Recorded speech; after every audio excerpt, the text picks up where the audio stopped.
state. I won't tell you that our country is a geographical division of a cluster of people, which may not really be a nation because there is no cohesion. While a state is an instrument with which the country is governed,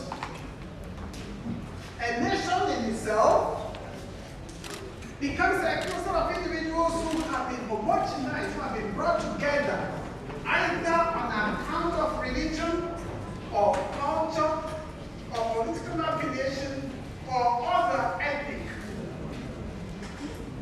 interests, and they have been fused together into an indivisible unit. We call them a nation. So we can say that all nations are countries, but not all countries are nations.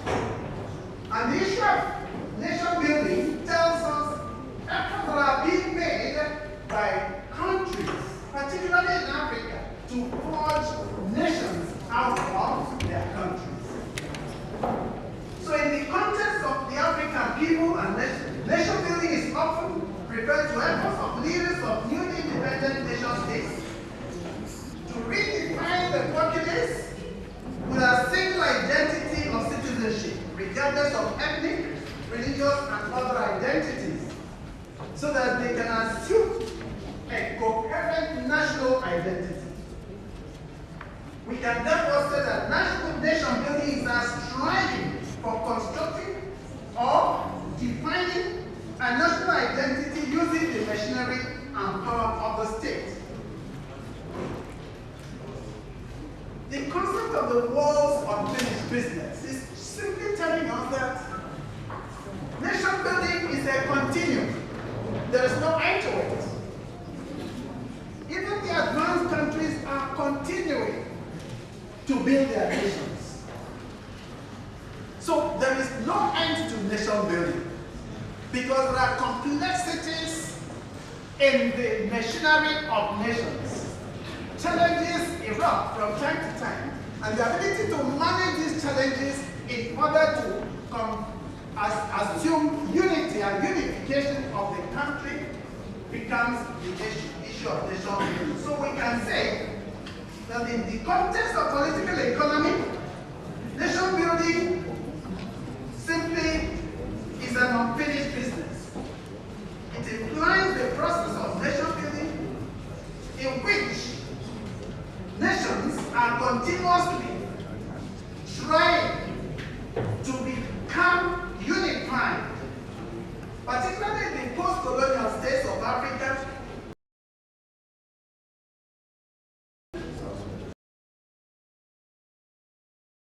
striving to create inclusive institutions, and countries emerging from conflict seeking stability and prosperity.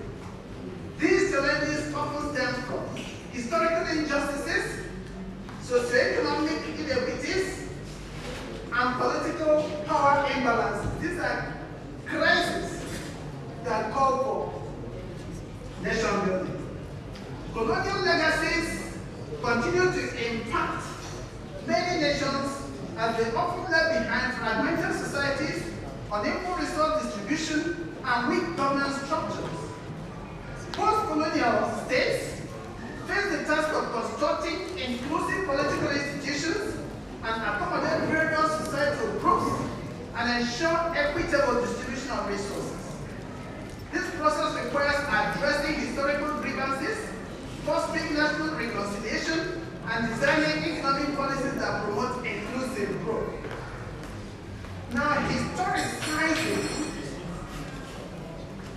nation building in Africa. From the preceding presentation, a key element in nation building is the deliberate effort towards promoting higher level of cohesion and sense of identity among different groups within the state. There are a number of countries in parts of the world where the nation approximates the state. In such countries, the challenges of nation building are usually less explosive. Many of such countries embark on nation building projects merely to create a greater sense of identity and promote nationalism. But in the Africa. It is one of the most diverse continents in the world, with thousands of ethnic groups, each possessing distinct languages, dialects, and cultures, lumped into arbitrarily created states.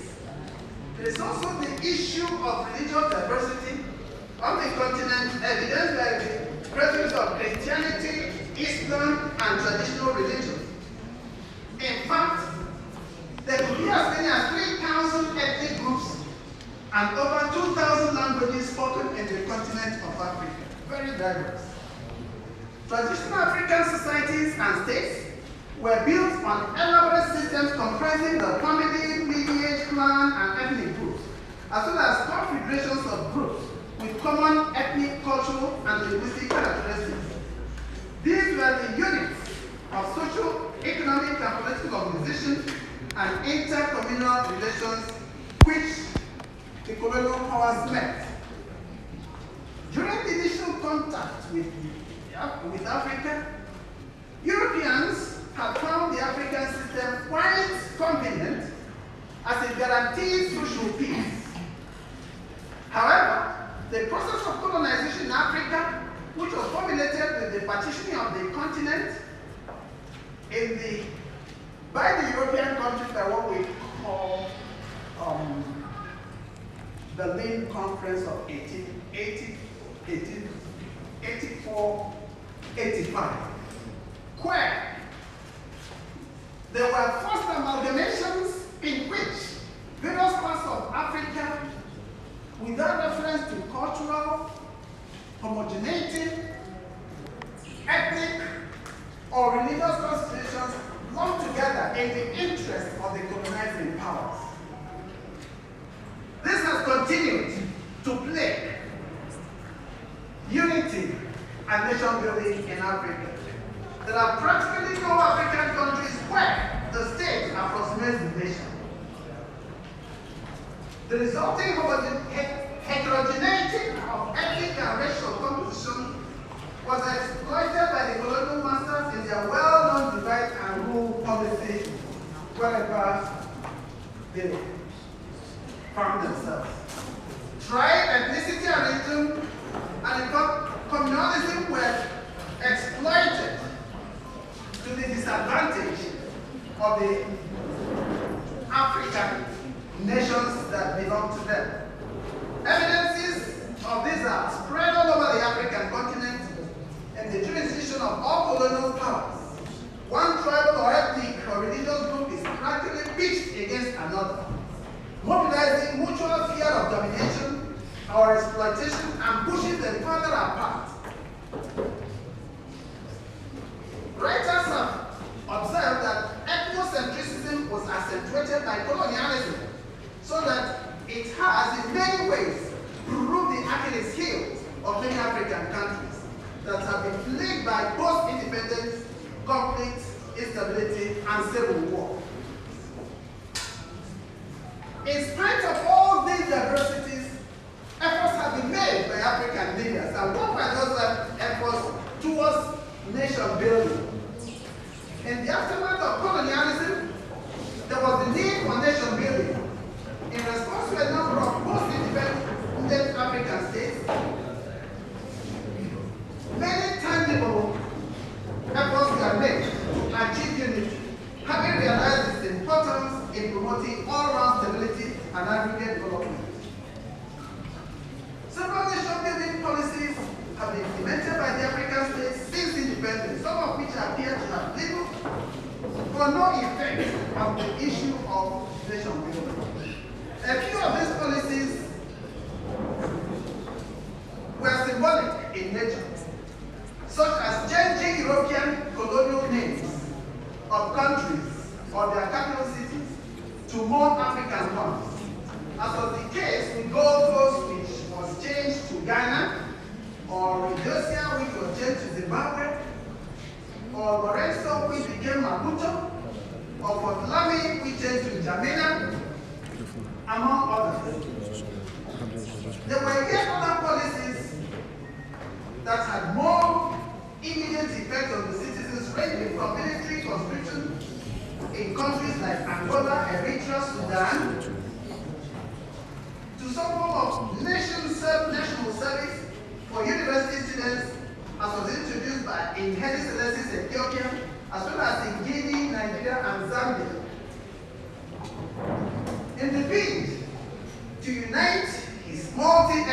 country, Julius Nyerere of Tanzania, for example, declared in 1967 that Swahili will be the country's national language, thus enabling its use in government, schools, and media.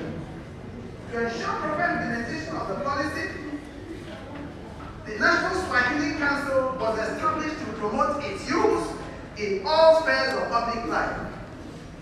There are also similar efforts in Ethiopia, where Emperor Haile Selassie in 1955 declared Amharic as the national language, and in Somalia, where Saibarian government standardized the Somali script and made it the sole language of communication, trade, and commerce. A few other countries have also adopted options of compulsory military or national service for the youth as a way to enforce discipline and promote national integration. For example, upon completing secondary education in Tanzania, young people are required to do 2 years of national service. This has since been revived and transformed to become moral decade and instill a sense of patriotism. In Angola, citizens over the age of 20 are required to serve 2 years in military, statutory since 1990. Of course, in Nigeria, we all know that the NYSC was introduced in 1973 so that anybody below the age of 30 will serve the nation. That's one way, and in doing so in a state different from his own place of origin. These are efforts to make the country Nigeria to become a nation, so that our people will be very united. Right. There were other covert and profound policies, such as changing the educational curriculum, creating one-party state, religion and linguistic homogenization, and non-ethnic census. Some governments also tried to adopt a national religion, which they thought would create a homogeneous citizenry. For example, in the Comodo Islands, Islam was adopted, and in Mauritania and Ethiopia, Orthodox Christianity was adopted as the national language. In spite of all these things, there were frustrations to nation-building efforts on the continent. In spite of these laudable efforts, the balkanization of ethnic groups into several political units and the manipulation of ethnic differences for selfish advantages persisted in post-independent Africa. This time, it was perpetrated by indigenous ruling elites in conjunction with the forces of neocolonialism or global capitalism. It was alleged that some multinational companies like the Shell, De Beers, all along between Congo, South Africa, and Nigeria, injected complications to the effort to national building in order to maximize their profits and exploitation of the region. Added to these external influences were forces that were indigenous that also inhibited nation-building efforts. Jega has added that even though the colonial legacy is our understanding of the obstruction of desirable nation-building efforts in Africa, factors such as bad leadership, bad governance in post-colonial Africa had their negative consequences in terms of poverty, inequality, exclusion, and marginalization. There are also important explanatory factors to the difficulties in nation-building in Africa. This is buttressed by the fact that the immediate post-independent era was marred by personalization of political powers, patrimonialism, and prebendalism, resulting in large-scale appropriation of the state resources for personal use, with the inclined negative implications by many African leaders. These are past period too. The failure of nation-building projects and the manipulation of the diversities for personal or group gains by the politicians, coupled with the plunder of state resources and the ethnic economic deprivations it aggravated, led to the incursion of the military into the politics of many African states from the first decade of independence. This contagion effect from the 3rd January of 1960, which witnessed the coup that not only toppled but assassinated the president of Togo, President Sylvanus Olympio, soon spread like wildfire among African nations, such that out of the 54 countries in Africa, 45 have had at least one coup attempt since 1950. Even when the military took over, they didn't fare better. In spite of their enthusiasm in terms of nation building and economic development.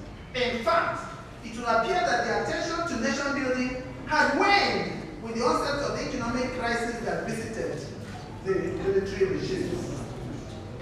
The failure, coupled with the dramatic changes in the character of global political economy arising from the triumph of liberalism over communist ideology, led to the demands for an end to military rule and the restriction of restoration of democratic rule under the so-called third wave of democratization in Africa in the 1970s.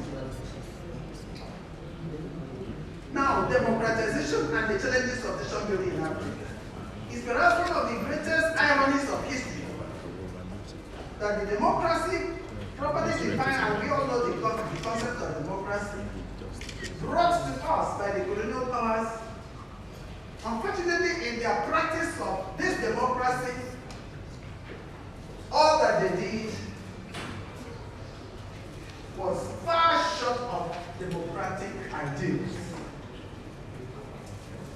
Those such values as free elections, freedom of speech, etc., which we know associated with politics, are useful. They were not very alien to the African nations. Unfortunately, the structure, the way, the brand of democracy that was brought to the African nations they were different from what was practiced. For example, Africans were not conversant with the electoral process, in party politics. But they were brought to us without an attempt to modify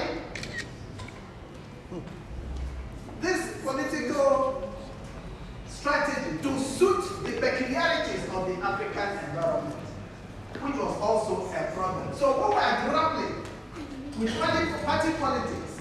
Those who brought the party politics also taught us how to rig the elections, so that the party that would favor their interest would be placed in power. And with this, there was a contamination of the purity of the concept of electoral campaigns. And this is what we have inherited. And as much as you and I know, that has continued to plague our efforts in the democratic process till today, which is a very unfortunate thing.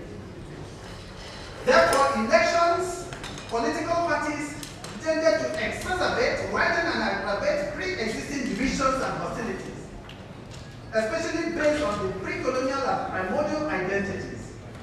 The mobilization of primordial identities thus created conflicts and instability in African democratic development, subverting both democracy and economic growth and development.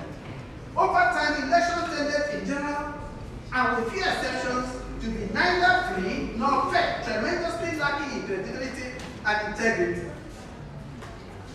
Elections became mere rituals for validating and legitimizing fraudulently enthroned, quote and unquote, democratically elected governments and leaders, who, though technically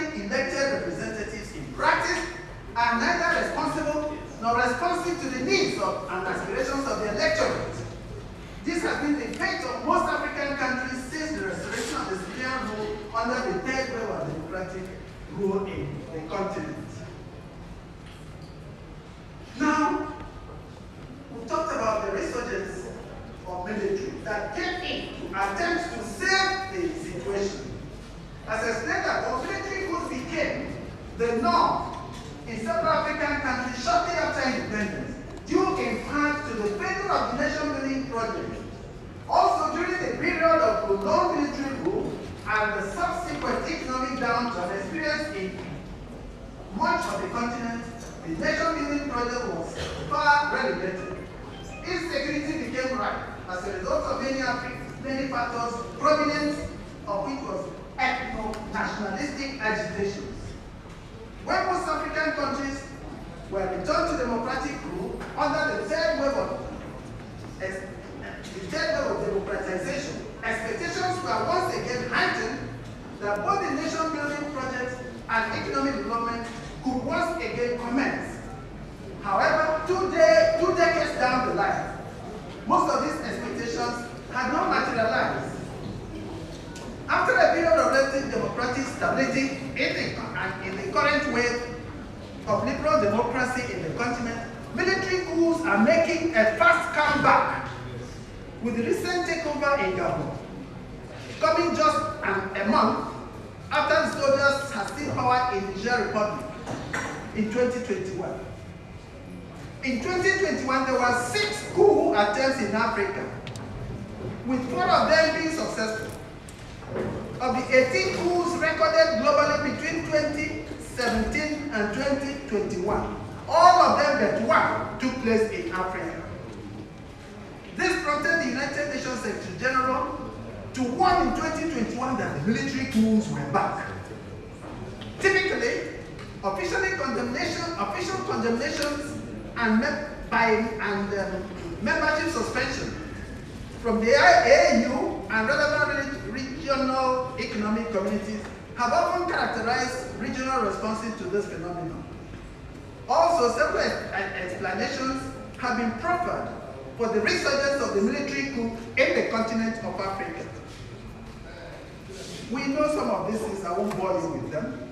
Power struggle for succession, failure of leadership to meet citizens' needs and aspirations, historical involvement of the military in politics, institutional deficits in ensuring clear checks and balances, straight frugality, characterized by weak governance and political cohesion, exclusionism in sharing of resources. All this we know. Furthermore, elections became a war, and we are witnesses in Nigeria. All these things, but some scholars have argued that under the circumstances that we find ourselves, a more realistic option open to African nations would be to engage in a robust conversation about how to adapt liberal democracy to their unique environments. This, according to Alive, is because while Africa cherishes freedom, that democracy offers, the freedoms that democracy offers, they are generally disappointed by the governance system in the continent.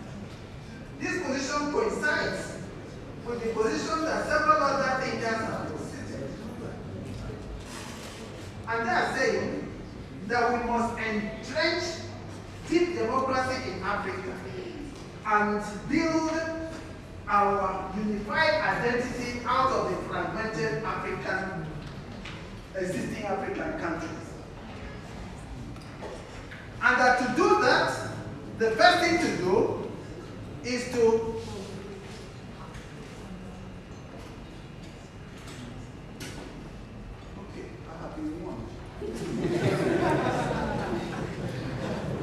I think,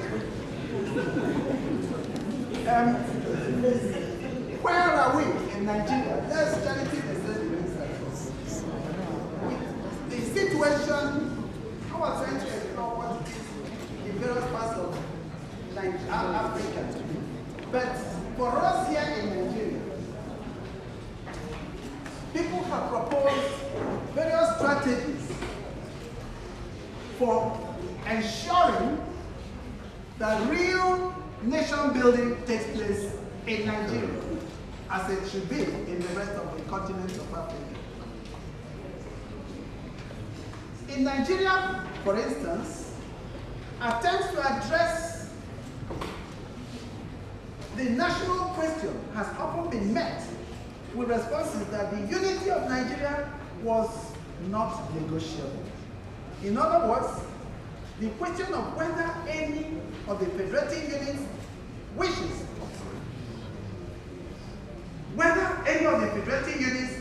wishes, to remain as part of the country was a no-go area. While many do not advocate for outright balkanization of the African countries, many believe that the current resurgence of the military coups in Africa is an offshoot of the abandoned or unfinished business of nation-building projects in those African countries, which have continued to hinder the practice of democracy and the actual takeoff of developmental strides in this African continent.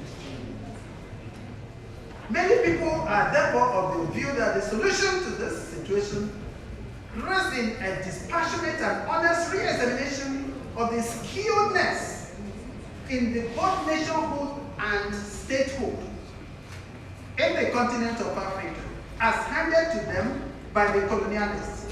Such re-examination could be achieved through the convocation of a national sovereign conference, an organization of referenda and plebiscites where need be, with the aim of securing the allegiances of all segments of the society towards the construction of a national social contract, as against the current localized social contracts in many African countries. In the alternative, and this is what I, the writer, have posited. In the alternative, let us revisit the recommendations of the National Conference of 2014, as these seem to address many issues and obstacles confronting the project of nation building in Nigeria. Some of the recommendations of the 2014 National Conference addressed the issues that are burning, that are creating obstacles in Nigerians' efforts at nation building. Some of them, for example, I'll mention just a few, but if you go through the document, you will observe that efforts were made, and that was an assemblage of close to 500 best brains in the country to brainstorm on the way forward for the country. They did recommend, for example, the restructuring of the country along 6 geopolitical zones, so that each geopolitical zone will develop along the socio-economic parameters and dimensions that give a competitive advantage over other groups. The result will be the Southeast, with their technology, will need the food from the North Central. North Central needs the technology from the Southeast. There will be mutual unity, mutual respect, coexistence based on respect and not the superiority of any clan or ethnic group against the other. The rivers people, the South, they have the oil. It's not that they are going to have the oil, no. Efforts were made in this document to increase the derivation percentage from 13 to 17. So much of it will be going there to enrich their land. But then, the rest will belong to the nation for equity in the distribution. They will need what North Central needs, or what Northeast or Northwest needs. Northwest will need. So, if we were to develop along the geopolitical zones as recommended, it also talked about devolution of power, which is meaning many of those powers and authorities that were in the exclusive list of the federal government will now belong to the concurrent list, and it will give proper and more adequate ownership and confidence among the people all over the country. Creation of state police. When you create police in all the states, they know the nooks and crannies of their places. They will be more ready to secure their places than when you bring a policeman from the north. He doesn't know the nooks and crannies of my village in Abuja.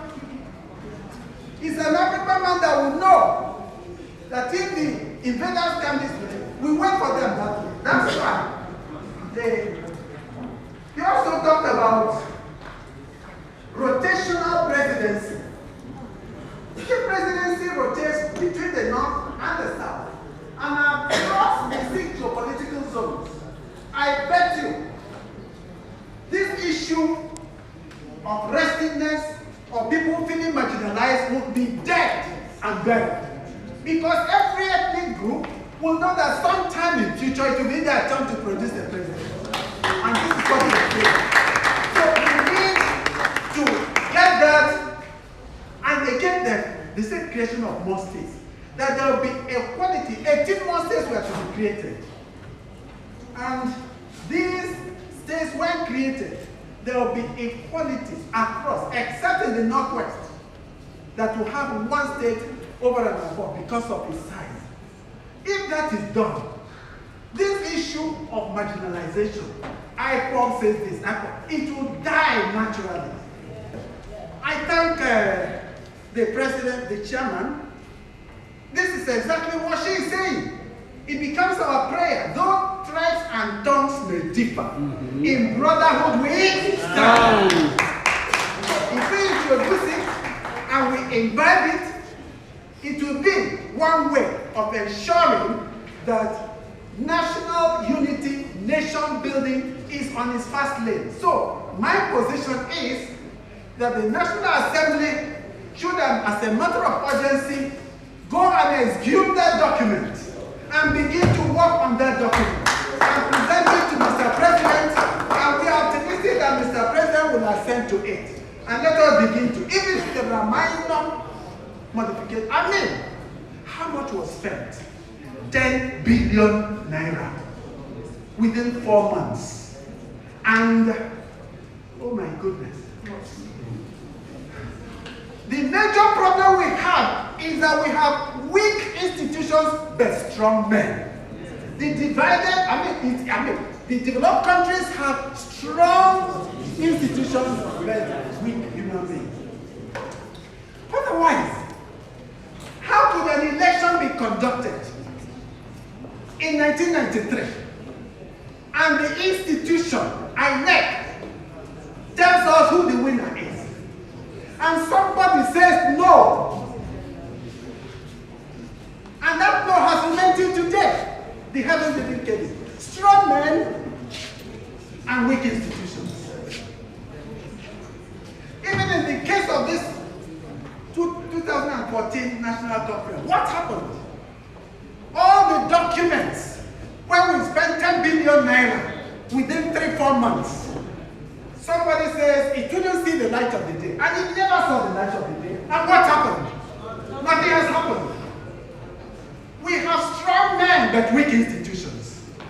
And unless we reverse it, look at what is happening elsewhere in other countries. Britain has had 4 prime ministers. There was no election because the institution of the legislature was a strong one.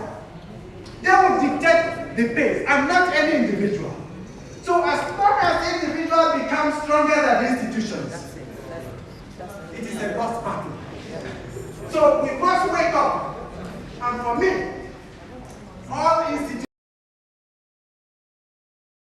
serious look at their mandates. To what extent are we living up to the expectations of Nigerians? You will agree with me that one of the greatest national embarrassments we've had in this country is the judiciary. Yeah. It is the judiciary. Why is it so? Why is the institution that is supposed to be the last hope of the common Nigerian so weak? As long as we remain the way we are, nation-building efforts will be a mirage. So let every institution be respected and respect themselves. We must respect the INEC to tell us who the president is. It is not the Supreme Court that should tell us who our president is.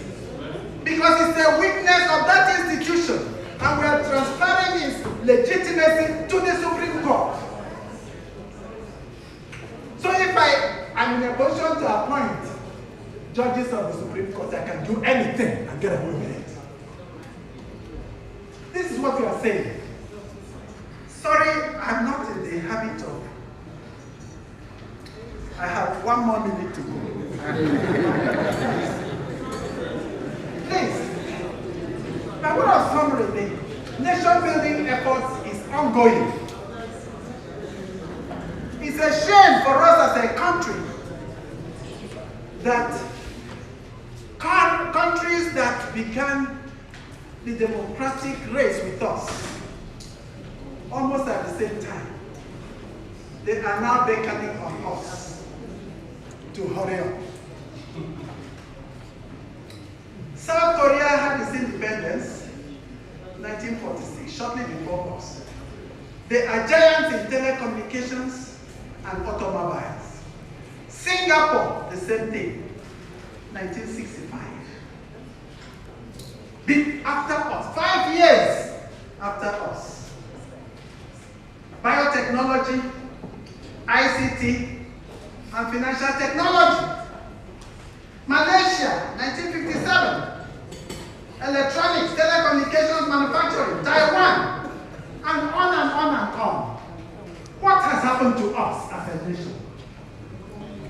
In the past, I'm sure many of you are very young.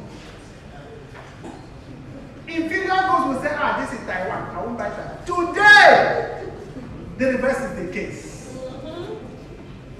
Why? Purposeful leadership, strong economy, strong institutions. Can we get there? This is our position, that we must strengthen our institutions. We must strengthen our institutions. We must strengthen our institutions. Ladies and gentlemen, we must strengthen our institutions. I say again, we must strengthen our institutions.